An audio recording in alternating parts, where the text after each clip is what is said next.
Яг.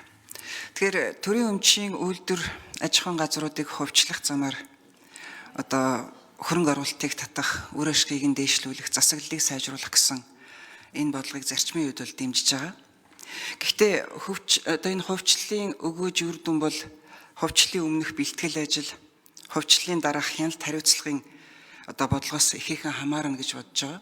Тэгээд энэ хүрээнд хоёр асуулт асууя. Тэгэхээр төрийн өмчийн үйлдвэрийн газруудад өнөөдөр одоо Монгол улсын ажиллах хүчний 10% нь бол ажиллаж байгаа гэсэн ийм статистик тоо бий. Тэгэхээр хувьчлалд бэлтгэх ажлын хүрээнд төрийн өмчийн үйлдвэрийн газруудад ажиллаж байгаа ажиллах хүчний талаар ямар бодлого авч хэрэгжүүлэх гэж байна гэж би асуух гэсэн юм. Ер нь ажилтай нь байлгах уу? Эсвэл одоо ажлаасаа өөрчлөгдөх болов? Энэ хүмүүсийг дахин сургаж ажлын байранд зуучлах, ажилтаа орлоготой байх энэ нөхцөл боломжийг нь хангах талаар ер нь яг тодорхой ямар бодлого энэ ажлын хүрээнд хийгдэж байгаа бол 1990-ад оны дундуур нөгөө их хувьчлал, бага хувьчлалын үед олон мянган хүн ажилгүй гудамд гарч ирсэн. Тэр үед бүр одоо бүтцийн ажилгүйд гэдэг нэр томьёо хүртэл гарч ирсэн. Тэгэхээр энэ гашуун сургамжаа сансан ч тэр бидний тухайн асуудлыг бол онцгой харж авч үзэхгүй бол болохгүй. Тэгээд ч одоо Монгол улсын 2026-аас 2030 онд одоо хөгжүүлэх 5 жилийн үндсэн чиглэлд хөдөлмөр эрхлэлтийг нэмэгдүүлэх замаар ядуурлыг бууруулна гэсэн том зорилго орж ирсэн байгаа. Тэгэхээр төрийн бодлого уялдаатай байх ёстой. Энэ утгаараа одоо энэ хувьчлалын асуудлын хүрээнд энэ одоо төрийн өмчийн үйлдвэрийн газар ажиллаж байгаа хүмүүсийн ажилтаа орлоготой байх асуудлыг цаашид яаж шийдвэрлэх гэж байна гэдэг дээр энэ асуултыг би асууя гэж бодож байна. За хоёрдугаарт нь одоо эрчим хүч, тээвэр, дэд бүтэц, уул уурхай, санхүүгийн салбар гээд ард иргэдийн өдөр тутмын амьдралд шууд нөлөө үзүүлж яадаг. Бас улс үндэстний аюулгүй байдалд бас нөлөө үзүүлэх юм стратегийн салбаруудад хувьчлал хийхээр орж ирж байгаа. Тэгэхээр энэ хувьчилсны дараа тавих одоо хяналт хариуцлагын тухай дээр ямар бодлого авч хэрэгжүүлэх гэж байна гэж би хоёрдугаарт нь асуумаар байна. Ялангуяа цахилгаан дулааны үйлдвэрээ тийм ээ түгээх сүлжээгээ дэд бүтцийг ингээд салгаад хувьчлахаар орж ирж байна л да. Тэгээд ингээд салгаа хувьчилчгаар чинь үйл ажиллагааных нь уялдаа алдагдвал яах вэ? Иннээс болоод нэг эцсийн хэрэглэгч иргэд аж ахуй нэгжүүдийн одоо тоггүй дулаангүй болчихвол яах вэ? Манайх ч өвөлдөө хас 30 хүрээд хөвтөрчдөг. Тэгэхээр нөгөө дайгуул цонхороо хяндангаа гаргаад суух тийм хэмжээнд хүрчих бийдэ тийм ээ. Тэг үн төлбөр нь өсөд явчих бийдэ. Тэгэхээр энийг зохицуулах тухай дээр одоо ямар бодлого авч хэрэгжүүлэх гэж байгаа юм бол тэгэхээр ер нь хувьчилсны дараа гарчулах энэ бүх эрсдлүүдийг хэрхэн яаж урьдчилан тооцож байгаа юм бол энэ дээр тавих хяналт хариуцлагыг одоо хэрхэн яаж хэрэгжүүлэх гэж төлөвлөж байгаа юм бол гэж би хоёрдугаарт нь асуумаар байна.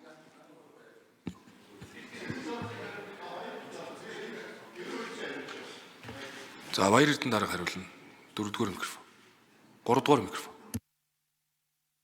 За гишүүний асуултанд хариулъя. За төрийн өмчит компаниудад бол нийтдээ нэг 59 мянга гаруй юм одоо ажилтны албаагчтай ажиллаж байгаа.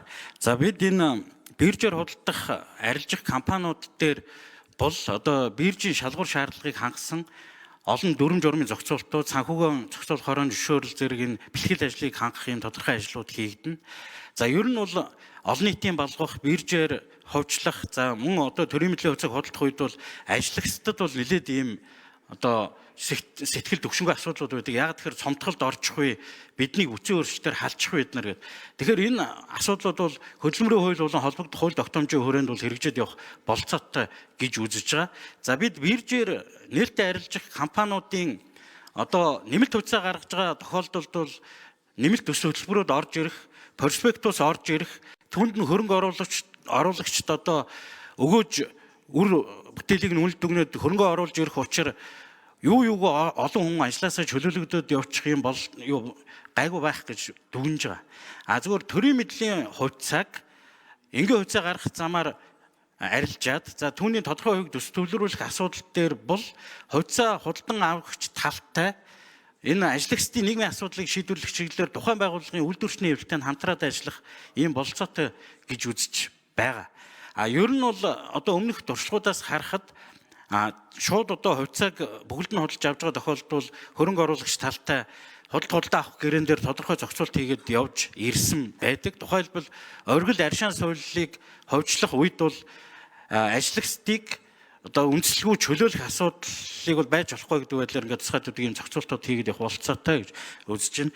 За ер нь бол энэ хоёр дахь багц асуудал хувьчлалын дараах хяналт мониторинг за хувьчлал хийгдээд тодорхой одоо үр дүн зорилтоо хэрэгжүүлж чадаагүй бол хувьчлалыг зогсоох зохицуултууд бол тэр бол орон нутгийн өмчийн хуулинд бол одоо тодорхой зохицуултууд байгаа. За бирж дээр гараад яг биржийн шалгуур шаардлага хангаад хөрөнгө оруулагчид хувьцаагаа орж ирээд аваад явсан тохиолдолд нээлттэй хувьцаат компани хөрөнгө үн цаасны зах зээлийн зарчмаараа явна. За бид бол энэ дулаан компанигаа орон нутагт үйл ажиллагаа явуулж байгаа дулааны станцуудын одоо төрийн мэдлийн хувьцааг худалдахдаа бол худалдаа авах гэрээнд ажиллагчдыг одоо үндэслэлгүй цомгох, чөлөөлөх, тэдний цалин цавгийг бууруулах, за мөн ажил үйлчлэгийг одоо тасалдуулах, за мөн одоо үндсэн үйл ажиллагааны зорилт чиглэлийг өөрчлөх зэрэг хоригдсон хязгаарлалтуудыг бол тавьж өгөхөөр гэж төлөвлөж байна. За баяр эрдэнэ даргад баярлалаа. Одоо юм бэ? Эрчим хүчний яамны төрийн нарийн бичгийн дарга 90 үлзий. 4-р микрофон. За хэрлэн гишүүний асуултанд хариулъя. Ер нь эрчим хүчний салбар яг бүтцийн сегментийн хувьд ямар байдаг гэхээр үйлдвэрлэх, дамжуулах, түгээх, хангах гэсэн энэ 4 сегментэд байгаа юм.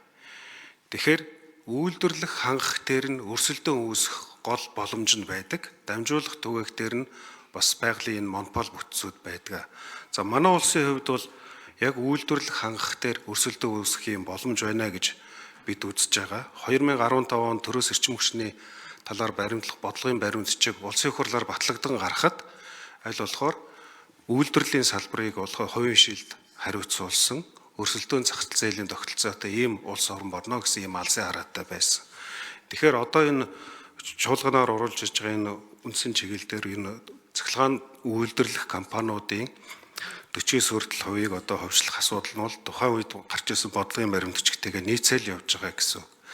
За Улаанбаатар цахилгаан түгээх сүлжээ бол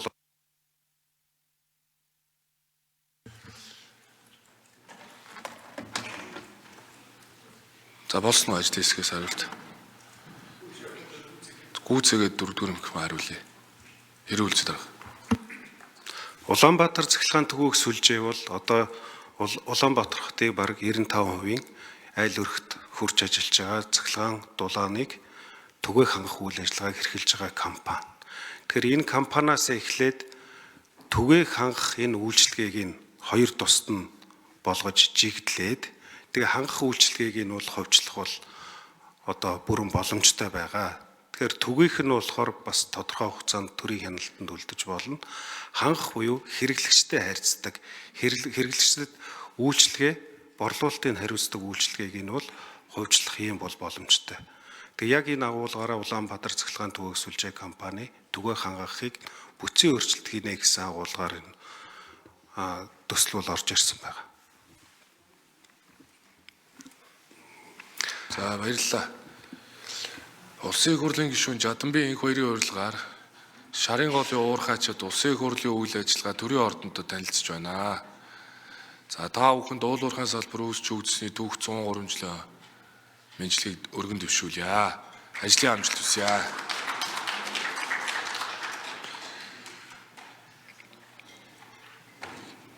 Алтан шагаа гишүүн асуулт.